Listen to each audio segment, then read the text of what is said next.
Okay, Assalamualaikum. So we meet again in to discuss the 2.3.2, okay, dependent sample.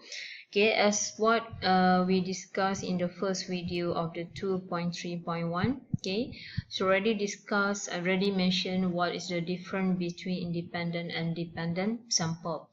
Okay, so dependent sample here means that we have two different data, but they are collected from same subject, okay, same people or same car, okay, depends on the study itself lah. Okay, so dependent sample, it is more to the experimental data lah. We get the data from the experiment. We try to for example, we try to see the effectiveness of something. Okay, so then we collect the data before we apply that program or before we do the diet, for example, and then we collect the data after that lah, okay, to see the effectiveness of something. Okay, for example here, for example here we have two different data, the new material and the old material. Okay, these two data we get from similar car. Okay, from the data itself, you should know that we are dealing with the dependent sample. Okay, these two data, okay, the new material and old material, they are coming from similar car. Okay, so the first run, that car we use the old material, and the second round, that car we use we put on the new material. Okay, so what we do, how do we analyze the dependent sample here? Okay, we combine, we analyze as a single data. So what we do, we calculate the data difference between these two data.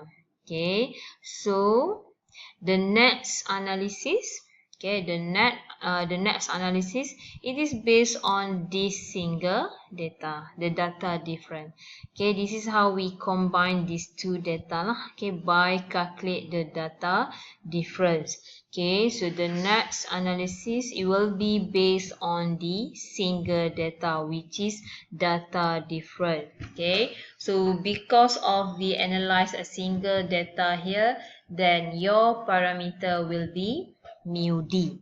Okay, so d is a data difference. Okay, so we have mu d, so mu population mean. Why we have single mean here? Because of the analysis based on the single data, which is data difference.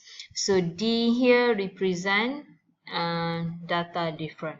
Okay, so because of single mean, the formula similar as a confidence interval for the population mean, the 2.2 that we discussed. Okay, so we have two conditions that we have to consider, okay, when we choose the formula. Okay, so the first one, whether sigma known or unknown. Okay, so if known, then we go to this formula. Similar formula, the difference is notation. Okay, so here we have the D, data difference. X bar D is a sample mean of difference. Sigma D is a population standard deviations of difference.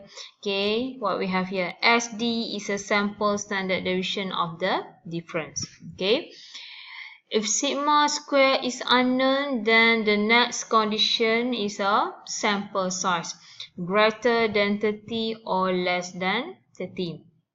Okay, so greater than 30, then we use the formula with the S and also Z. Okay, and less than 30, we use the formula of the S and T. Okay, so at this stage, you should know already how to find the Z and T lah. Okay, no need to show it again how to get that. Okay, but for the dependent sample, most of the time we use this formula, unknown with the n less than t. Why? Because it is more to the experimental data, then the data will be not more than 30 lah. But still, okay, when we choose the formula, look at the information that we have in that question. Okay, so we go to the example. Okay,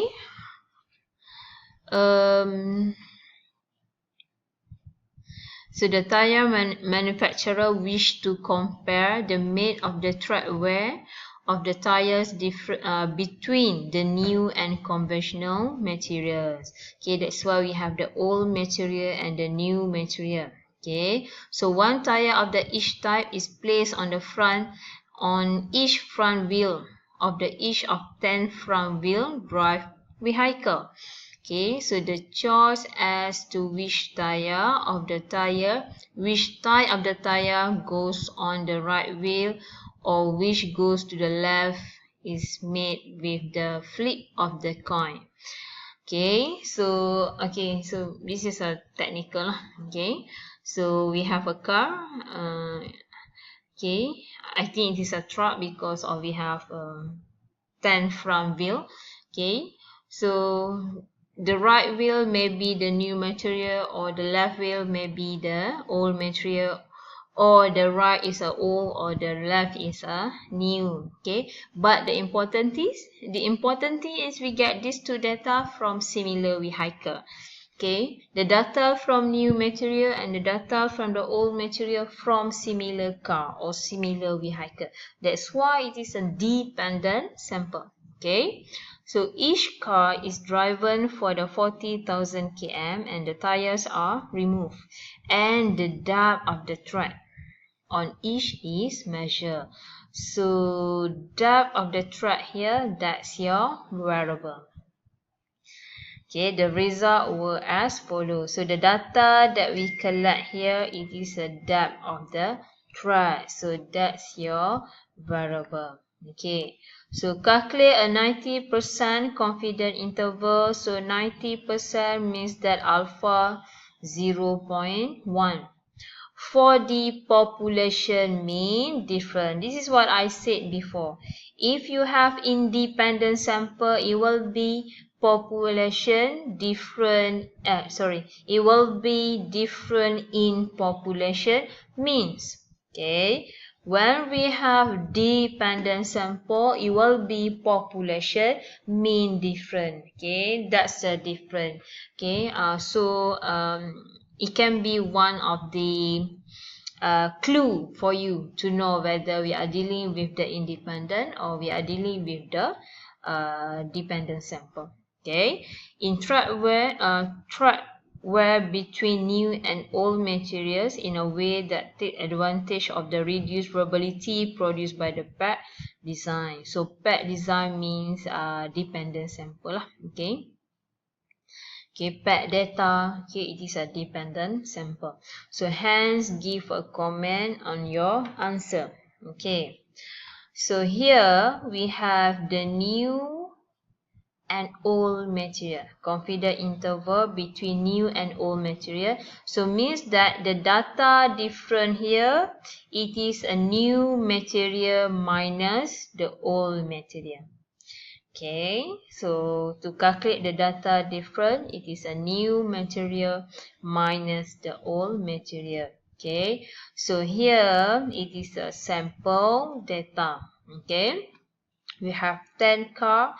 Okay, so usually whenever you have the data, it is a sample data lah, unless we mention here it is a population data. So anything that you calculate from this data, it is a sample value. Okay, you will get sample mean, you will get sample standard deviation, or you will get the sample variance. Okay, so remember that the next analysis must be based on the data different. Okay, so from the data different, we calculate the mean. So it will be sample mean because it is a sample data, and then we calculate the S. Okay, so you have S bar and S. Okay, you have the S, so means that sigma square is unknown. And in this case, we have 10 data, so n less than 30. So use the third formula here, this one. Okay, use the third formula here. Okay, so this is just calculation. Okay, find your t value. Okay, and then you will get your confidence interval.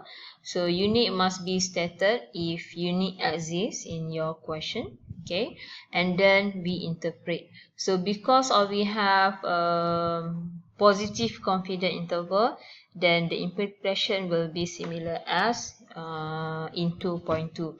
So we are 90% confident that the population mean differ in the threat where between new and old material lies within 0.1262 and 0.2378 cm. Okay, just copy the question. Okay. Okay, the one-sided lower bound and upper bound. The concept similar as a 2.3.1. Okay, I don't think that I need to repeat again about the one-sided. Okay, because I will repeat similar thing. Okay, it is similar as 2.3.1. The concept how to choose the formula, what to modify, and also the upper bound here and also the lower bound here because they are mean. Okay, similar. Both are about population mean. Okay. So I think that's it for the 2.3.2. So the next is you do the exercise based on use the example just now as your reference. That's how we learn. Okay. Try to solve this exercise by referring to the example before. Okay, and after this and then you will discuss with the Dr. Noyanti lah through the live class. Okay, so make sure you do this exercise before you have the live interaction with the Dr. Noyanti. Okay, she will inform later what time and also what medium that she are going to use.